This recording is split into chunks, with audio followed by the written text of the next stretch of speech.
Hello everybody, my name is Brianna Bilo and I'm a meteorologist here with the National Weather Service office in Grand Junction, Colorado, and this is your summer 2025 seasonal weather summary. So just as a preface, Meteorological Summer runs from June 1st to August 30th, so it comprises the months of June, July, and August. We finished Meteorological Summer and started Meteorological Fall on September 1st, and so this is just kind of a recap of everything we saw over the season. So moving right in, we have the story of the month from June, which was the Grand Valley hailstorm. The month of June started off with a bang with several rounds of severe weather in the first week, bringing gusty winds and some large hail to the region. Particularly on June 6th, the Grand Valley got a taste of this with a severe thunderstorm that dropped golf ball-sized hail on Fruita and the Redlands in Orchard Mesa. Hail of this size is enough to damage cars, roofs, and plants, as well as hurt anyone unlucky enough to be caught out in this event. And these images were provided to us by our hydrologist here, Aaron Walter. As you can see, these hailstones are solidly 1.5 inches in diameter and pretty close to the size of a golf ball, which puts this as solidly severe hail and definitely a little bit of a unique event to have in the Grand Valley. We don't get hail of this size all that often. Yes. Moving into July, our story of the month was July wildfires. Unfortunately, despite the fact that the month of June started off on a wet and busy kind of note, we did not hold on to that for long, and by the time we got into July, we were starting to see unusual hot and dry conditions across the region. Typically, July is when we would see the monsoon kick in, which would bring much needed precipitation and cooler temperatures, but unfortunately that really didn't materialize, at least not on a long-term scale. We did occasionally see pushes of moisture, but those moisture pushes ended up hurting more than they helped, as is the case with what spawned a lot of our wildfires. They can lead to dry thunderstorms and nocturnal convection, such as what happened on July 10th, where an area of nocturnal thunderstorms, which produced a significant amount of lightning, tracked across portions of central eastern Utah and central western Colorado, and sparked 4 significant wildfires, and these included the Deer Creek wildfire in eastern Utah near the La Salles, Turner Gulch, and its companion, whose name I have forgotten, which burned through the Unaweep Canyon here south of Grand Junction. This spawned the South Rim Fire, which burned through the Black Canyon of the Gunnison National Park, and not listed here, it also spawned a wildfire referred to as the Sow Belly, which was near Montrose, and during the first few days of its burning, it was actually quite a significant producer of smoke and unhealthy air quality conditions for that portion of the Highway 50 corridor in Delta and Montrose. So you can see these images here. So first of all, we have fire damage to the Black Canyon of the Gunnison campground. This was courtesy of the South Rim Information Facebook page. You can see, shelters, buildings, signs melted, blackened, burned. It burned through the whole campground, destroyed several overlooks. They did manage to protect the visitor center at the national park, but it burned to within maybe 10 feet of the visitor center. So definitely a significant event, particularly because it was in a national park. But then for the Deer Creek fire, not to be outdone, the Deer Creek fire actually spawned a tornado that was rated as an EF2 with winds of 122 miles per hour.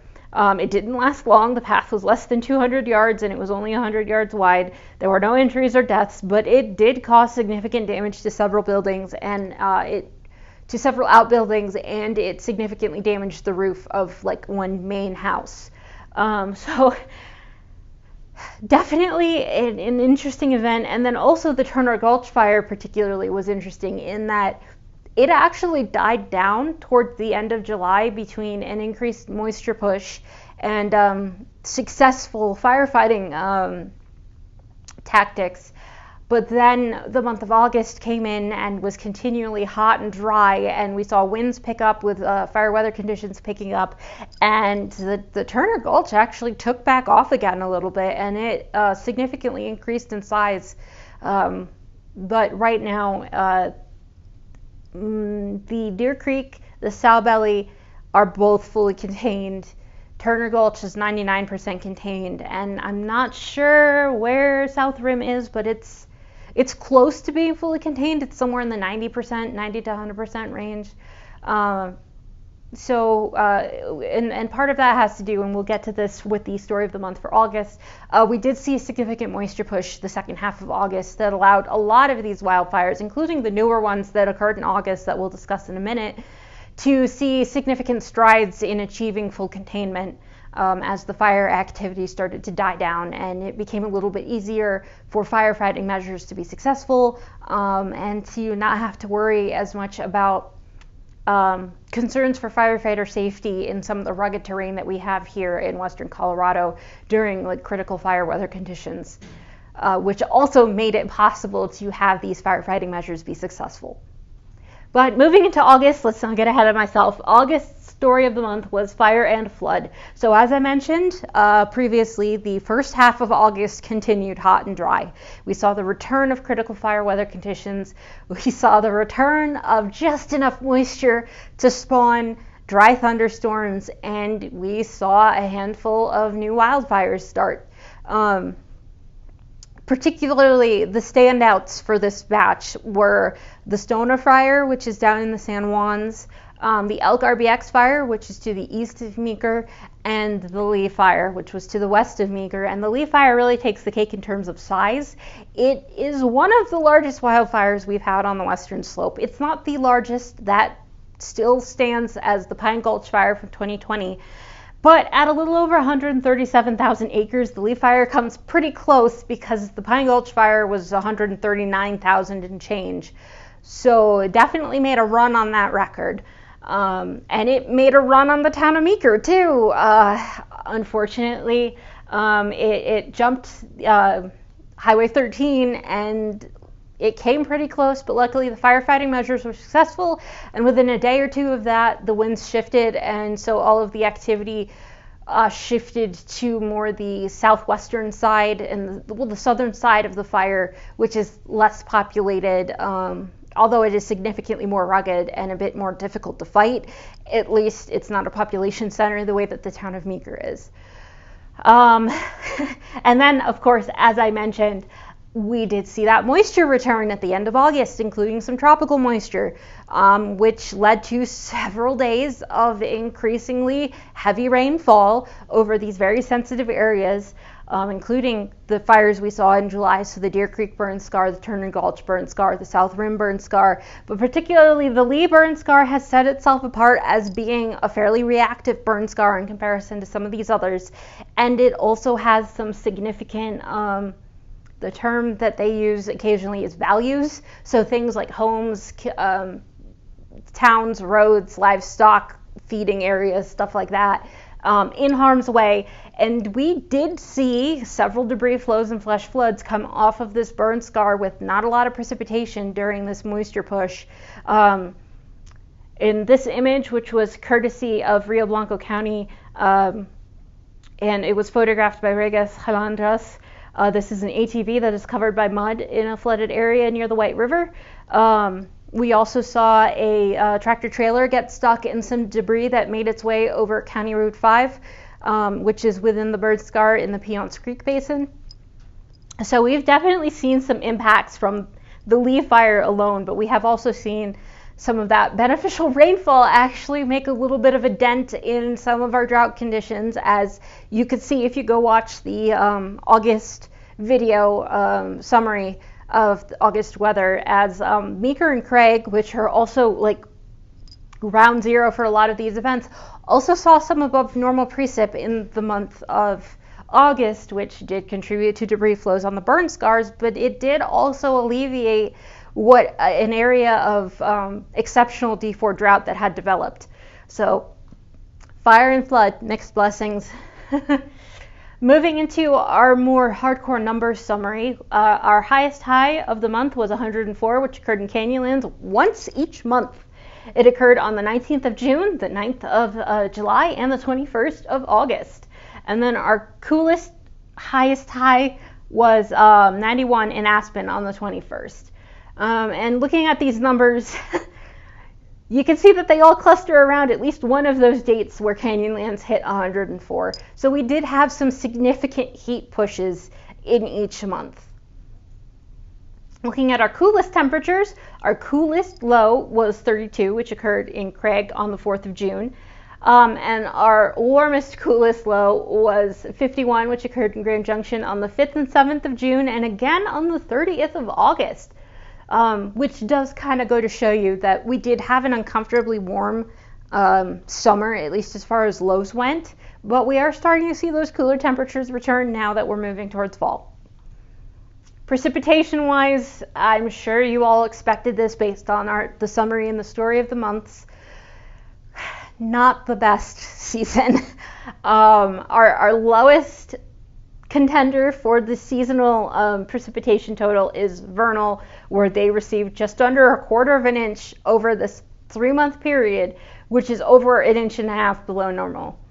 And then our big winner here is Aspen, where they received just under 3 inches, which is still about 1 inch below normal. Only Cortez came even remotely close to achieving normal precipitation total, where they were only 0.13 of an inch below normal, followed by Montrose, who was just about 1/3 of an inch below normal. Everybody else is 1/2 inch or worse below normal, so definitely not the best season, and a lot of that has to do with the fact that we really didn't see a monsoon develop. We had monsoonal surges, we had occasional periods of precipitation, but it wasn't the kind of consistent precipitation that we really need to see all of our climate sites achieve their seasonal normals. Moving into our drought outlook, unsurprisingly, we are expecting to see drought persist through the fall season. And so that basically just means that whatever fluctuations we see in our drought conditions, we will see a D1 moderate drought or worse.